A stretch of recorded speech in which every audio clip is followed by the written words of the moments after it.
সত্য কখনো চাপা থাকে না। আজকে আমরা সেটাই দেখতে পাবো। আজকে সুদীপা যখন পরমাকে জিজ্ঞেস করছে, পরমা মিস্টার চৌধুরী কেন তোমার কাছে এসেছিল, মানে তুমি যখন বাড়িতে একা ছিলে তখন কেন মিস্টার চৌধুরী তোমার কাছে এসেছিল? আর এমন কথা শুনতেই কিন্তু পরমা বলতে লাগে, সুদীপা তুমি আমাকে কি মনে করো, কি মনে করো? এই বলার পরবর্তী মুহূর্তে কিন্তু পরমা নিজের সত্যি কথাটা বলে দেয়। ওদিনকে আমি বাড়িতে বসেছিলাম, হঠাৎ করে কিন্তু মিস্টার চৌধুরী মানে আদিত্য চলে আসে এবং বাড়িতে এসে সব ভাঙচুর করতে শুরু করে দেয়। আমি তখন আদিত্যকে আটকাতে গিয়েছিলাম, আটকাতে পারছি না কোনো রকমে। আদিত্যকে তখন ঠিক মনে হচ্ছিল না, সে যেন প্রচন্ড রকমের একটা টেনশনের মধ্যে ছিল, প্রচন্ড ডিস্টারবেন্সে ছিল। তখন আমি আদিত্যকে আটকাতে গেছি, তখন আমি সিঁড়ি থেকে পড়ে আজকে আমার এই অবস্থা হয়েছে। আমি নিজের দোষে পড়িনি, নিজের দোষে লাগেনি, আদিত্যকে আটকানোর জন্য আমি সিঁড়ি থেকে পড়ে গিয়ে আমার এই দশা হয়েছে। আর এমন কথা শুনতে কিন্তু সুদীপা অবাক দৃষ্টিতে শুধু তাকিয়ে রয়েছে। তার কত বড় ভুল হয়ে গেছে, কত বড় সে ভুল করেছে সে কিন্তু নিজেও খুঁজে পাচ্ছে না। আর পরমা বারবার বলতে লাগে, সুদীপা তুমি আমাকে অবিশ্বাস করো, তুমি আমাকে অবিশ্বাস করো, বিশ্বাস করো তুমি আমাকে, আমি আদিত্যকে ডাকিনি। আদিত্য নিজে স্বইচ্ছায় বাড়িতে এসেছিল এবং সমস্ত কিছু ভাঙচুর করার চেষ্টা করছিল। আর এরকম কথা শুনতে কিন্তু বারবার যখন পরমা বলছে তখন সুদীপার চোখটা একেবারে কপাল উঠে গেছে, কত বড় ভুল সে করেছিল। এরই পরবর্তী মুহূর্তে যখন সুনন্দা বলে, সুনন্দা যখন সুদীপাকে বলে, আরে সুদীপা তোদের মধ্যে কি হয়েছে বলতো, তোর আদিত্যের মধ্যে কি হয়েছে, কি ভুল বোঝাবুঝি করেছিস বলতো?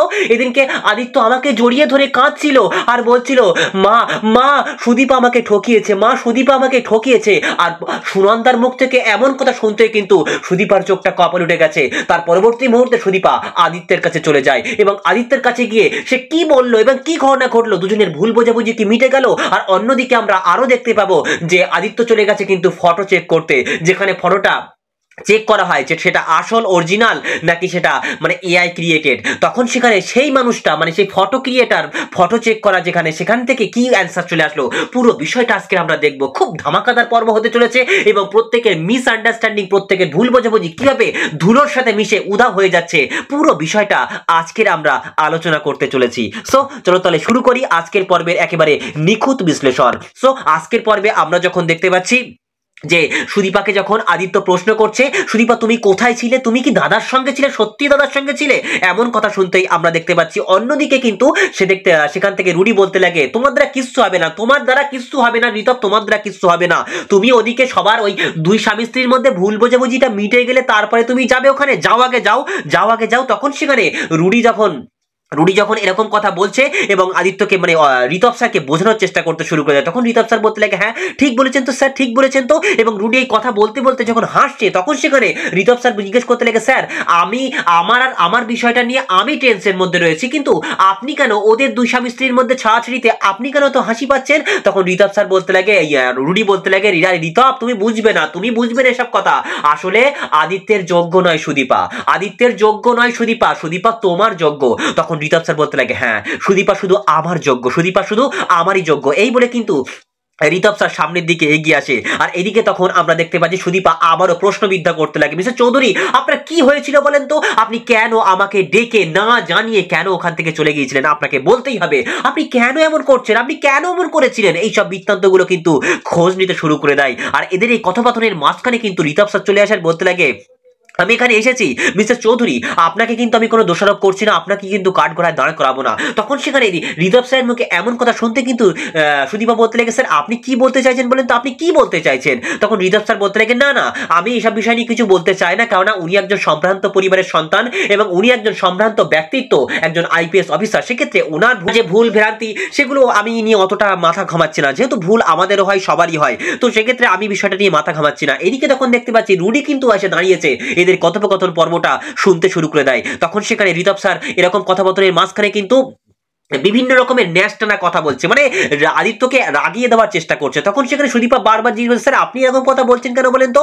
তখন সেখানে ঋতব স্যার বলতে লাগে, না না ওনার প্রেশারটা একটু, মিস্টার চৌধুরী আপনার প্রেশারটা একটু চেক করে নেবেন। তখন আদিত্য আবারও চিৎকার করে ওঠে, কেন বলেন তো, আপনি কেন বলেন তো আমার পিছনে এত লেগে রয়েছেন, আমার প্রেশার চেক করবো কিসের জন্য, আমি কি অসুস্থ নাকি, আমি কি অসুস্থ নাকি? তখন সেখানে ঋতব স্যার বলতে লাগে, এই দেখুন সুদীপা, দেখেছেন এই মাঝে মাঝে খামখেয়ালি কিন্তু রেগে যাচ্ছে, এটা কিন্তু ঠিক না। তখন সুদীপা ভাবে, হ্যাঁ সত্যিই তো উনি রেগে যাচ্ছেন। তখন সেখানে সুদীপা সুদীপা আবার মিস্টার চৌধুরীর কাছে এগিয়ে এসে বলতে মিস্টার চৌধুরী আপনার কি হয়েছে বলেন তো, আপনি কি বলছেন বলেন তো, আপনার এরকম হচ্ছে কেন, আপনি এরকম করছেন কেন বলেন তো। এদিকে তখন দেখতে পাচ্ছি যে রুডি সেখানে চলে এসেছে, আর রুডি চলে আসার পরবর্তী মুহূর্তেই বলতে লাগে হ্যাঁ ঠিক আছে এই ঋতব তুমি চুপ করো, তুমি চুপ করো, তোমার কোনো কথা বলো না। তখন ঋতব স্যার বলতে লাগে হ্যাঁ মাঝরাত্রে যখন একজন মানে অন ডিউটি মাঝরাতে যখন একজন অন ডিউটি ডাক্তারের গায়ে হাত দেয় তখন সেটা ঠিক হয়, তখন সেটা ঠিক হয়। আর এমন কথা শুনতে সুদীপা আবারও প্রশ্ন করতে লাগে, একেবারে আদিত্যকে সামনের দিকে টেনে নিয়ে যায়, বলতে লাগে মিস্টার চৌধুরী আপনি কি করলেন, স্যারের গায়ে আপনি হাত তুলেছেন, স্যারের গায়ে আপনি হাত তুলেছেন, কি জন্য কি করেছেন, কিসের জন্য এরকমটা করেছেন।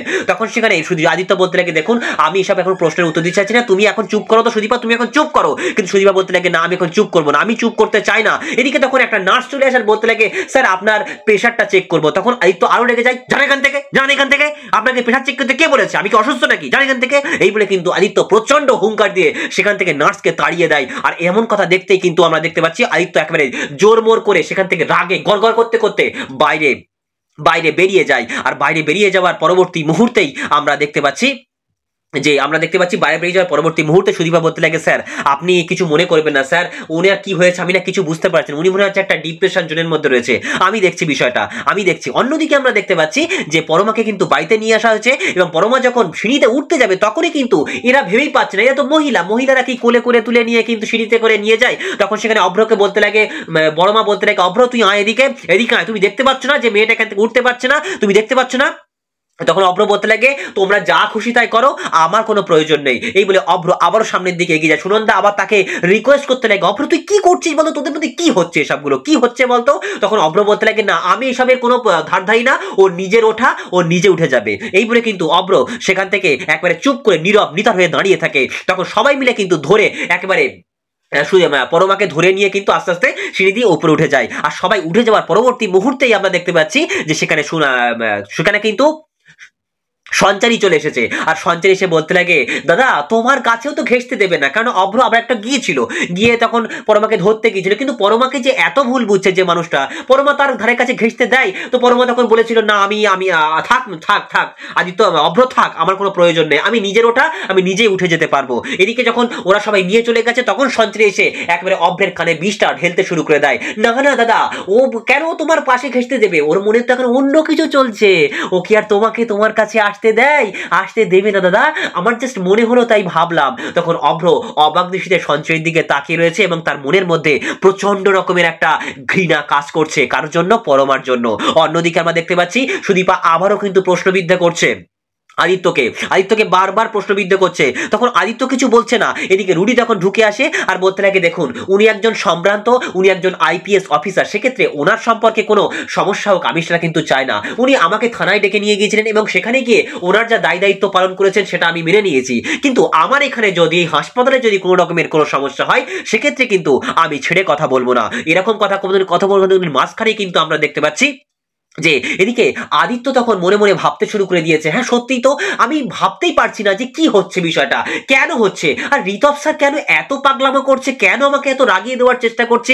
আরে মন্দিরের মধ্যে সেই ঋতব স্যার, আরে দেখতে পাচ্ছি যে পৌঁছে দিয়েছে, মানে ঋতব স্যার বলেছে, ঋতব স্যার ওই যে পিজি হাউসে পৌঁছে দিয়েছিল সে কথাও কিন্তু ওদের সামনেই বলেছে। তখন ঋতব স্যার মনে মনে ভাবতে ঋতব স্যার যখন এই কথাটা বলেছে যে সে তাকে পৌঁছে দিয়েছে তখন আদিত্য ভাবতে শুরু করে দেয়, হ্যাঁ সত্যিই তো পৌঁছে দিয়েছে, কি ব্যাপার না ব্যাপার আমি কিছু বুঝতে পারছি না। তাহলে ঋতব স্যার বারবার কেন সুদীপার সঙ্গে যাচ্ছে, না ঋতব স্যার মনে হচ্ছে কোনো একটা প্ল্যানিং রয়েছে, আমাকে বুঝতে হবে, আমার মনে হচ্ছে সব ভুল হয়ে যাচ্ছে। ও ঋতব স্যার ওই কিন্তু আমাদের সম্পর্কের মাঝখানে অনেক বড় একটা সমস্যা ক্রিয়েট করতে চাইছে। এই বলে কিন্তু আদিত্য সেখান থেকে মনে মনে ভাবতে ভাবতে সেখান থেকে বাইরে বেরিয়ে যায়। এদিকে ঋতব স্যারের কাছে কিন্তু সুদীপা ক্ষমা চেয়ে নেয়। আর ক্ষমা চাওয়ার পরবর্তী মুহূর্তে ঋতব স্যার বলতে লাগে সুদীপা তোমাকে একটা কথা বলতে চাই, তোমাদের দুই স্বামী স্ত্রীর মধ্যে কি কোনো ঝামেলা হচ্ছে, মানে মিস্টার চৌধুরী কি আপনাকে মানে তোমাকে কি কোনো রকমের অবিশ্বাস করছে, তোমাকে মানে বিশ্বাস করে না তাই না সুদীপা। তখন সুদীপা একেবারে কোড়া গলায় জবাব দেয়, স্যার আপনি কেন আমার পার্সোনাল ম্যাটারে নাক গলাচ্ছেন কেন বলেন তো, আপনি কেন নাক গলাচ্ছেন, না কোনোদিন না, আমার স্বামী আমাকে যথেষ্ট বিশ্বাস করে, উনি চান উনি জানেন উনি সবকিছু মানেন যে তার অবর্তমানে তার সঙ্গে মানে আমি আমার স্বামীর সঙ্গে আমার হাজবেন্ডের সঙ্গে আমি কখনোই বিশ্বাসঘাতকতা করব না, উনি ওটাকে ভালো করেই জানেন। যাই হয়ে যাক না কেন, আর আমি সেরকম ধরনের মেয়ে নয় যে আমার স্বামীর সঙ্গে আমি ঠকানো কাজ করবো বা তার সঙ্গে প্রতারণা করব। আর এমন কথা স্বামীকে নিয়ে যখন এত বড় বড় কথা বলেছে, তখন সেখানে একেবারে ঋতবের চোখটা একেবারে কপালে উঠে গেছে এবং সেখান থেকে সুদীপা দৌড়ে মানে কি বলবো সেখান থেকে ছুটে বাইরে বেরিয়ে যায়। আর অন্যদিকে দেখতে পাচ্ছি রুডি প্রচন্ড হাসিতে ফেটে উঠেছে, প্রচন্ড হাসছে। আর ঋতব স্যার তখন সামনের দিকে এগিয়ে এসে বলতে লাগে, কি বলেন তো স্যার, আপনি এত হাসছেন কেন, আপনার কিসের আনন্দ হচ্ছে? কিন্তু ঋতব রুডি তাকে বিভিন্ন রকমের মন্তব্য করে তাকে বুঝিয়ে বাজিয়ে ছেড়ে দেয় এবং ঋতব সেখান থেকে চলে যাওয়ার পরবর্তী মুহূর্তে, কারণ ঋতব স্যার মনটা এখন খারাপ হয়ে গেছে এবং রুডি মনে ভাবতে লাগে যে ঋতব তুমি তোমার একটা ছক্কার গুটি টক করে পার করে দেবো তোমাকে, কিন্তু আমার এর মধ্যে যে কত বড় রহস্য লুকিয়ে রয়েছে সেটা একমাত্র আমি জানি। এই বলে রুডি শয়তানি হাসিতে ফেটে পড়েছে। আর অন্যদিকে আমরা দেখতে পাচ্ছি সেই আসল ঘটনা কিন্তু এখানে ফাঁস হয়ে যাবে। আদিত্য চলে এসেছে একজন ফটো এক্সপার্টের কাছে এবং সেই ফটোটা এক্সপার্টের কাছে এসে বলতে লাগে, তুমি আমাকে একটা সাহায্য করতে পারবে? তখন সেই লোকটি বলতে লাগে, স্যার আপনার জন্য আমি জীবন দিয়ে দিতে পারি, স্যার আপনি কি বলতে চান? কিন্তু আদিত্য একটু গ্যাও ম্যাও করতে শুরু করে দেয়। তখন সেই লোকটি মানে বুঝে নাই যে সত্যি স্যার এটাকে পার্সোনাল ভাবে বলতে চাইছে, তাই লোকটি গিয়ে সামনে গিয়ে দরজাটা বন্ধ করে দেয়, বলতে লাগে, স্যার আপনি বলুন আপনার জন্য আমি কি সাহায্য করতে পারি? তখন সেখানে আদিত্য বলতে চাইছে না, তবুও মন করে বলতে লাগে, আদিত্য তোমাকে একটা ফটো দিচ্ছি, এই ফটোগুলো একটু চেক করে বলবে এই ফটোটা সত্যিকারের অরিজিনাল তোলা নাকি এআই নাকি রং বেরঙের কিছু মানে অ্যাড ফ্যাড করা হয়েছে। আজকের দিনে যেরকম ফটোকেরই বিভিন্ন রকম ভাবে এডিটিং করা হচ্ছে। তখন ওই লোকটি বলতে লাগে, স্যার আপনি এখানে একটুখানি বসুন প্লিজ, আমি এক্ষুনি পুরো বিষয়টা চেক করে আমি আপনাকে জানাচ্ছি। এই বলে সেই লোকটা ঘরের ভেতরে চলে যায় মানে ফটো সফটওয়্যারে খুলে চেক করার জন্য। আদিত্য এদিকে অপেক্ষার পর অপেক্ষা করতে শুরু করে দেয়। আর অন্যদিকে দেখতে পাচ্ছি পরমা ঘরের মধ্যে বসে রয়েছে এবং সে ঘরের মধ্যে বসে থাকা অবস্থাতে সে প্রত্যক্ষ এবং পরোক্ষভাবে ফলো করছে অব্র ঘরের মধ্যে ঢুকছে বেরোচ্ছে। আর বেরোনোর মানে বেরোনোর আগের মুহূর্তেই এদিকে সুদীপা পরমা ডেকে বলতে লাগে যে অভ্র তুমি দাঁড়াও, তুমি আমাকে দাঁড়াও, তুমি আমাকে কি মনে করো বলো তো? তুমি কি সত্যিই ভাবো যে আমি এতটা নোংরা লেভেলে চলে গেছে? তোমার মানে মেন্টালিটি এতটা নোংরা হয় কি করে যে আমাকে আদিত্যের সঙ্গে দেখে তুমি এত বড় নোংরা ভাবতে শুরু করে দিয়ে? ছি ছি অভ্র ছি, তুমি কি করলে? তুমি এত বড় নোংরা ভাবনা তোমার মধ্যে জন্মে রেখে দিয়েছো আমার জন্য। তখন অভ্র বলতে লাগে, হ্যাঁ এই প্রশ্নের উত্তর তুমি করো নিজেকে, তুমি করো নিজেকে, তুমি কেন এইসবগুলো করছো? তোমার যে কাজগুলো ঘটছে সেগুলো তো মানে মোটেও ঠিক হচ্ছে না, তুমি কি এমন বিশ্বাস করানোর কাজ আমাকে করেছো? তখন পরমা বলতে লাগে, অভ্র তুমি আমাকে সারা জীবন কোনোদিন বুঝবে না সেটা আমি জানি, আমি সবকিছু জানি, কিন্তু তুমি একটা কথা মনে রেখো, আমি অতটা নোংরা লেভেলের মানুষ না। আর এই পরিবারে আমার মানে পাপ্পা মামা যতদিন না পর্যন্ত ফিরে আসে ততদিন পর্যন্ত আমি এখানে কষ্ট করে থেকে যাব, আমি নোংরা পরিবেশে আর থাকতে পারছি না। তখন সেখানে অভ্র বলতে লাগে, আচ্ছা পরমা তুমি আমাকে সত্যি কথা বলো তো, তোমার এত কিছুর পর তোমার উপরে কি করে বিশ্বাস করো বলো? আদিত্যকে তুমি কেন ডেকেছিলে বলো, তুমি কেন ডেকেছিলে? তখন সেখানে পরমা বলতে লাগে, বলবো না যে মানুষটা আমাকে নিয়ে এতটা, তোমার তো সব ভাবা হয়ে গেছে, তোমার তো আমাকে জিজ্ঞেস করার আগে সব তো ভাবা হয়ে গেছে, তুমি তো আগে থেকেই সব ভেবে নিয়েছো, তাহলে আমাকে আর জিজ্ঞেস করছো কেন? আমি বলবো না আমি ডেকেছিলাম কেন, কি জন্য ডেকেছিলাম, কি ডেকেছিলাম না, আমি কিছুই বলবো না। এদিক তখন অভ্র একেবারে সেখান থেকে রাগে গড়গড় করতে করতে একেবারে বাইরে বেরিয়ে যাওয়ার উদ্দেশ্যে রওনা হয়ে যায়। আর এমন সময় সেখানে সুদীপার সঙ্গে দেখা হয়। তখন সেখানে আমরা দেখতে পাই সুদীপা বলতে লাগে, না পরমা তোমাকে বলতে হবে সেদিনকে আদিত্যকে তুমি কেন ডেকেছিলে বলো? তখন একেবারে পরমা অবাক দৃষ্টিতে সুদীপার দিকে তাকিয়ে রয়েছে। সুদীপা তখন বলতে লাগে, পরমা আমি তোমাকে খুব বিশ্বাস করি, ভীষণ বিশ্বাস করি তোমাকে, কিন্তু পরমা আমার কাছেও এই প্রশ্নটা তৈরি হয়ে গেছে, তুমি কেন আদিত্যকে সেই দিনকে ডেকেছিলে? তখন সেখানে পরমা বলতে লাগে, সুদীপা তুমিও আমাকে অবিশ্বাস করছো, তুমি আমাকে বিশ্বাস করো না? সুদীপা তখন বলতে লাগে, বিশ্বাস অবিশ্বাসের পালা এখন নয়, তুমি আমাকে বলো, তোমাকে বলতে হবে, আমি তোমাকে যত্ন করব, তোমার হেল্প করব, তোমার সেবা শুশ্রূষা করব, কিন্তু তোমাকে আমি বিশ্বাসও করি, কিন্তু তুমি আমাকে একটা কথা বলো, সেদিনকে আদিত্যকে কেন তুমি ডেকেছিলে? তখন সেখানে পরমা বলতে লাগে, তুমি কি বিশ্বাস করো, এখনো বিশ্বাস করছো যে আমি ওই মানুষটাকে ডাকবো? ফোন করে যদি আমি ডাকি, ওই মানুষটা আমাকে কতবার অপমান করেছে, আদিত্য কতবার আমাকে অপমান করেছে, সবার সামনে আমাকে অপমান করেছে, আর আমি একটু পড়ে গিয়ে আমার পায়ে লেগেছে, আর আদিত্যকে ফোন করে ডাকবো? আমি কার লোক টোক পাইনি, আমি খুঁজে অন্য কোনো লোক নেই যে আমি আদিত্যকে ডেকে নেবো?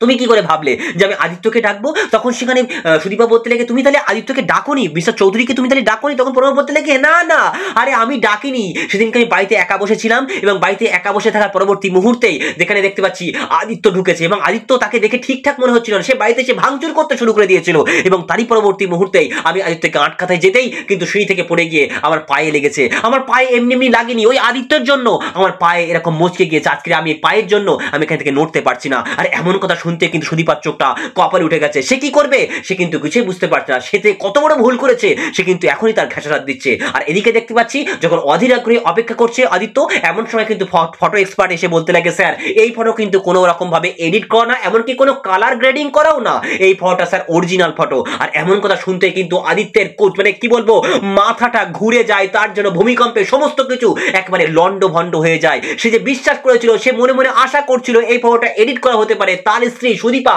কখনো এমনটা নয়। কিন্তু এই ফটো যখন ফটো এক্সপার্ট বলছে এটা অরিজিনাল ফটো, তাহলে আদিত্য আর কি নিয়ে বাঁচবে, কি নিয়ে বিশ্বাসটাকে ভাঙবে, কি নিয়ে বিশ্বাস অবিশ্বাসটাকে আবার বিশ্বাসে পরিণত করবে, সে কিন্তু কিছুই বুঝতে পারছে না। সে দ্রুত গতিবেগে সেখান থেকে বাইরে বেরিয়ে যায়। আর এদিকে দেখতে পাচ্ছি সুদীপা অবাক দৃষ্টিতে শুধু তাকিয়ে রয়েছে, সে কি করবে সে কিন্তু কিছুই বুঝতে পারছে না। সুদীপাকে এরকম চুপচাপ থাকতে দেখে পরমা দু চারবার ডাকে, সুদীপা তোমার কি হয়েছে, সুদীপা তোমার কি হয়েছে। কিন্তু সুদীপা সেখান থেকে দৌড়ে বাইরে বেরিয়ে আসে এবং অভ্রকে বলতে শুরু করে দেয়, দাদা ওই দিনকে কিন্তু পরমা আদিত্যকে ডাকেনি। তখন তখন অভ্র বলতে লাগে ডাকেনি, তাই কি হয়েছে, আমি বিশ্বাস করি না, এই ও কি তোর মায়ের পেটের বোন নাকি যে তুই ওকে অতটা বিশ্বাস করছিস। তো সুদীপা বলতে লাগে দাদা দাঁড়াও, দাদা দাঁড়াও, বিশ্বাস করার চেষ্টা করো, তোমারও ভুল হচ্ছে দাদা, তোমারও ভুল হচ্ছে, এই বিষয়টা কিন্তু ওরকমটা হয়নি। আদিত্য সেই দিনকে মানে মিস্টার চৌধুরী সেদিনকে প্রচন্ড রকমের টেন্স ছিলেন এবং বাড়িতে এসে ভাঙচুর করছেন এবং আদিত্যকে আটকানোর জন্য মানে মিস্টার চৌধুরীকে আটকানোর জন্য কিন্তু পরমা সিঁড়ি থেকে পড়ে গিয়ে তার পায়ে লেগেছিল। আমি ভুল বুঝেছিলাম দাদা, তুমি বোঝার চেষ্টা করো। কিন্তু সেখানে অভ্র প্রচন্ড রকমের সিন ক্রিয়েট করে বলতে লাগে তোর যা বোঝার যা বলার চা করার তুই করে যা, আমাকে এর মধ্যে টানিস না, আমি ওকে বিশ্বাস করি না আর বিশ্বাস করবও না। এদিকে সুদীপার কোনো কথায় কাজ হয়নি, অভ্র সেখান থেকে বাইরে বেরিয়ে যায়। আর এমন কথা শুনতে কিন্তু সুদীপা আর নিজেকে এ করতে পারছে না যে কত বড় ভুল হয়ে যাচ্ছে। এমন সময় সুদীপার আবারও অবাক হওয়ার একটা পালা রয়েছে। সুদীপা যখন সেখানে নীরব নিথর হয়ে দাঁড়িয়ে রয়েছে আর নীরব নিথর হয়ে দাঁড়িয়ে রয়েছে, আর সেখানে কিন্তু চলে আসে সুনন্দা। সুনন্দা এসে বলতে লাগে হ্যাঁ রে সুদীপা কি হয়েছে বলতো, তোদের মধ্যে কি হচ্ছে আমি কিছুই বুঝতে পারছি না। হ্যাঁ রে তোদের কি হয়েছিল বলতো আগের দিন রাত্রে, আরে আদিত্য আমাকে বাড়িতে এসে আমাকে জড়িয়ে ধরেছিল আর বলেছিল সুদীপা আমাকে ঠকিয়েছে, মা সুদীপা আমাকে ঠকিয়েছে। আর সুনন্দার মুখ থেকে এমন কথা শুনতেও কিন্তু আমরা দেখতে পাচ্ছি যে সুদীপার চোখটা একেবারে কপালে উঠে গেছে। তখন সুদীপা বলতে লাগে কি বলছেন মা, আদিত্য মানে মিস্টার চৌধুরী বাড়িতে এসে আপনাকে বলেছিলেন যে আমি ওনাকে ঠকিয়েছি। তখন সেখানে সুনন্দা বলতে লাগে হ্যাঁ রে মা তাই, আমি তোর মা রে মা, আমি তোর মা হই, তুই বল আমাকে খুলে বল তোদের মধ্যে কি হয়েছে। তখন সুদীপা পুরো বিষয়টা খুলে বলে, আমাকে মিস্টার চৌধুরী আমাকে ডেকেছিল একটা রেস্টুরেন্টে, কিন্তু সেখানে গিয়ে আমি অনেক অপেক্ষা করেছি কিন্তু সেখানে উনি পাননি, ওনাকে পাওয়া যায়নি, উনি তখন বাড়িতে এসেছিলেন। তাহলে এর পরবর্তী মুহূর্তে কি হয়েছে আমি কিছু জানি না। তখন সেখানে সুনন্দা বলতে লাগে দেখ তোদের মধ্যে কি হয়েছে না হয়েছে তোরা সেই বিষয়গুলো মিটিয়ে নে, তোরা সমস্ত বিষয়গুলোকে মিটিয়ে নে। তখন সুদীপা মনে মনে কিন্তু আবারও অন্য ভাবনার জগতে হারিয়ে যাচ্ছে। আর এদিকে আদিত্য বাড়িতে ঢুকে মানে আদিত্য থানায় ঢুকেছে এবং সেই থানায় ঢুকার পরবর্তী মুহূর্তে সে বলতে লাগে না না না না না এ হতে পারে না, এ হতে পারে না, এ হতে পারে না। তার মনের মধ্যে ফটো এক্সপার্ট কি বলেছিল, না স্যার এই ফটো অরিজিনাল ফটো, এতে কোনো রকমের কালার গ্রেডিং করা নেই। তখন আদিত্য বলতে লাগে না আমাকে যে কোনো ভাবেই কিন্তু আমাকে কাজটা করতে হবে, আমার মনের মধ্যে যা ঘটুক না কেন আমাকে ডিউটিটা সঠিকভাবে করতে হবে। এই বলে মানে ডিউটি করতে শুরু করে দেয়, নিজে নিজে কিন্তু ডিউটি করতে শুরু করে দেয়। আর এদিকে তখন তরুণবাবু এসে মনে মনে ভাবতে লাগে না মানে স্যারের মনে হচ্ছে কোনো রকমের একটা টেনশনের মধ্যে রয়েছে, কিন্তু আমি কথাটা কি করে বলি, স্যার আবার রেগে যাবে না তো, না জোর মোর করে কিন্তু সামনের দিকে এগিয়ে এসে বলতে লাগে স্যার আপনি ঠিক নেই মনে হচ্ছে, তো আমি না এই ফটোটা একটা ফটো দেখায় মানে সেখানে অভ্রের ফটো রয়েছে, মানে ম্যাডামকে কিন্তু মানে বৌমাকে কিন্তু যেতে দেখেছিলাম ওই গাড়িতে করে।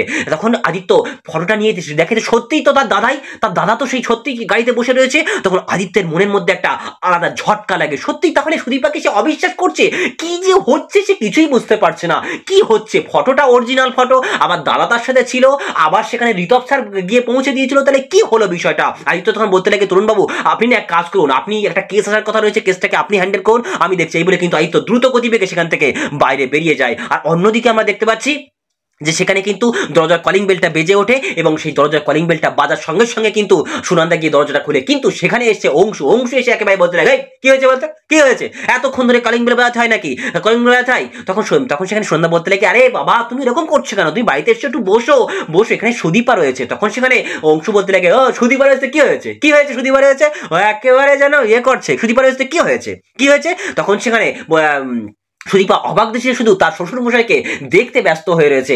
এদিকে শ্বশুরমশাই মানে অংশু বসে বলতে লাগে, এই তুমি দাঁড়িয়ে রয়েছো কেন, এই দাঁড়িয়ে রয়েছে কেন, কাজ করো কাজ করো। এই বলে তার পাটা দোলাতে শুরু করে দেয়, মানে পায়ের জুতোটা খুলে দিতে বলছে কাকে, সুনন্দাকে। আর এমন সিন দেখে কিন্তু আমরা দেখতে পাচ্ছি সুদীপার চোখটা একেবারে কপালে উঠে গেছে, সে রাগে একেবারে ঘর ঘর করতে শুরু করে দেয়। আর এর পরবর্তী পর্বে আমরা দেখতে পাবো যে সুদীপা এবং আদিত্য দুজনকে কিন্তু প্রশ্ন করতে ব্যস্ত হয়ে রয়েছে। সুদীপা প্রশ্ন করছে, মিস্টার চৌধুরী ওদিনকে আপনি আমাকে ওখানে রেখে চলে আসলেন কেন? এদিকে তখন আদিত্য বলতে লাগে যে তুমি সেই দিনকে দাদার সাথে কোথায় গিয়েছিলে? তখন সুদীপা বলতে লাগে, না মিস্টার চৌধুরী আপনি আমাকে আগে বলুন, আপনি কেন আমাকে ওখানে রেখে আপনি চলে আসলেন কেন? এই প্রশ্নের উত্তর আমাকে না দেওয়া পর্যন্ত আমি একটা কথা বলবো না। আর এরকম কথোপকথনের মাঝখানে কিন্তু সেখানে চলেছে ঋতব স্যার এবং রুডি। তাহলে কি এমন ঘটতে পারে? এদের এই ভুল বোঝাবুঝি মিসআন্ডারস্ট্যান্ডিং কি মিটবে না, নাকি এই রুডি এবং এই ঋতব স্যার সবকিছু গোলমাল করিয়ে দেবে? কি হতে পারে পরবর্তী পর্বে অবশ্যই কমেন্টে জানিও।